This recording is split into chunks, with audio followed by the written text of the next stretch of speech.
Bon matin, traduction libre de Kenneth Wapnick. Je ne vais pas me faire mal à nouveau aujourd'hui. Ce matin, nous allons parler de la leçon 330 dans le livre d'exercice.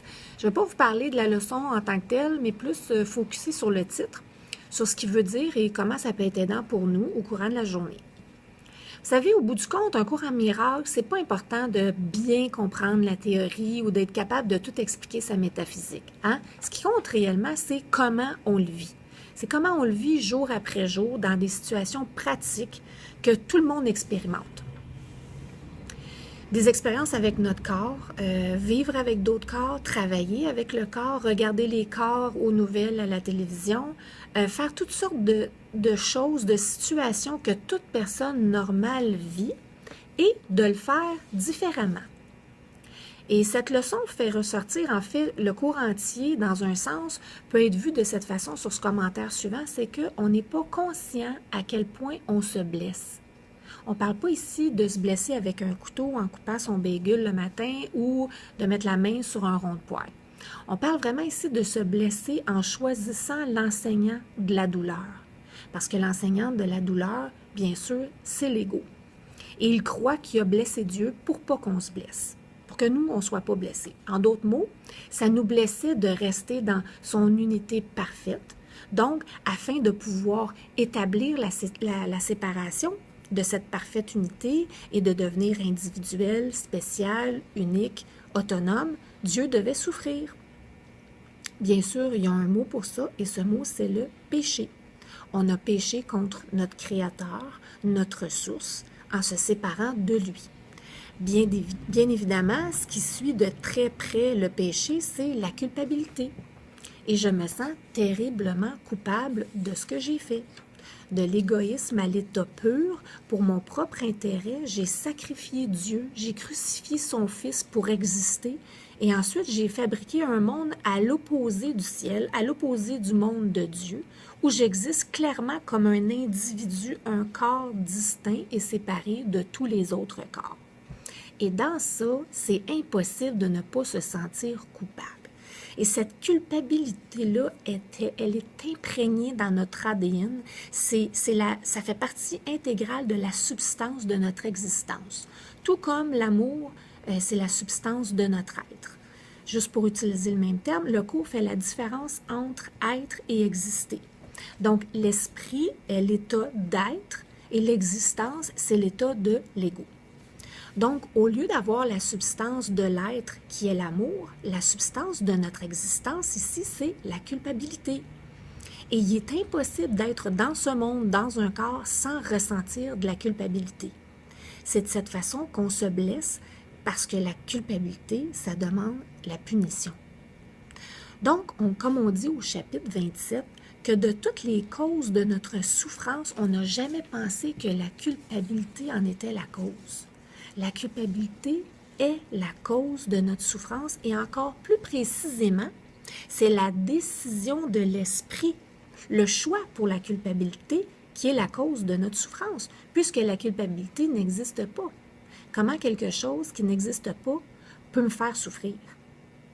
C'est ma croyance en ma culpabilité. Ça, c'est la cause de ma souffrance. Qu'on parle de souffrance physique ou psychologique ou même des deux. Donc, de dire « je ne veux pas me faire mal à nouveau aujourd'hui », c'est prendre conscience à quel point je me blesse. Et d'un point de vue pratique, qu'est-ce que ça veut dire?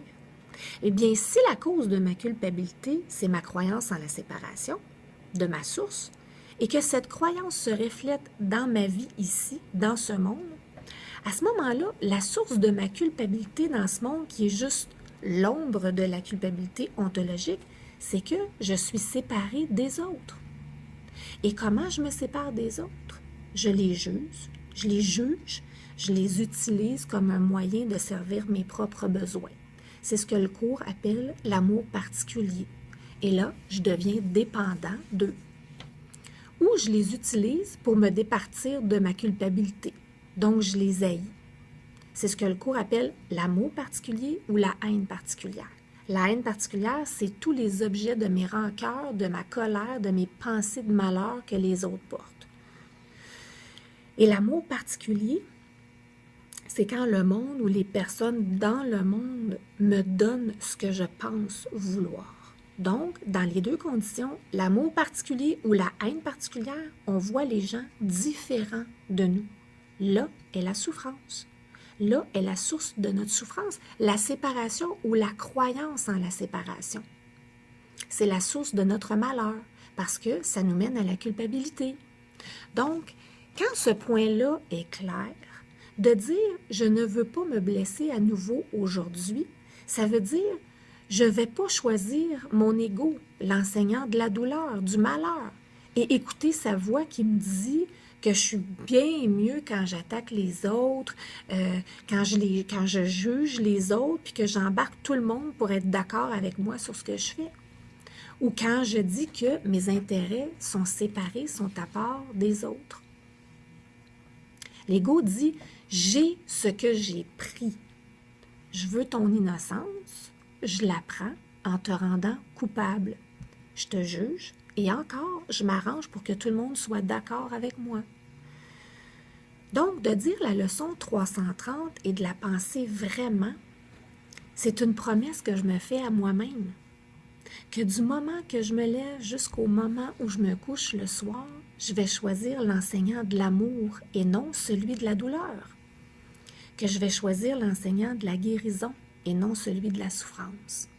Ça veut aussi dire que je dois reconnaître que mes jugements des autres, de les voir différents, avec des intérêts séparés, avec des intérêts à part des miens, c'est la source de mon malheur, de ma dépression, de mon anxiété, de mon sentiment général de malaise.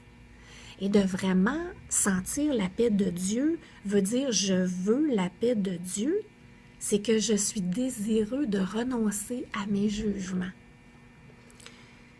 C'est ce que veut dire demander à Jésus ou à l'Esprit Saint pour de l'aide. Hein? Je vais à eux avec mes jugements et je les laisse me rappeler que ce n'est pas ce que je veux parce que ça me blesse. Et aujourd'hui, je choisis de ne pas me blesser à nouveau. Voilà.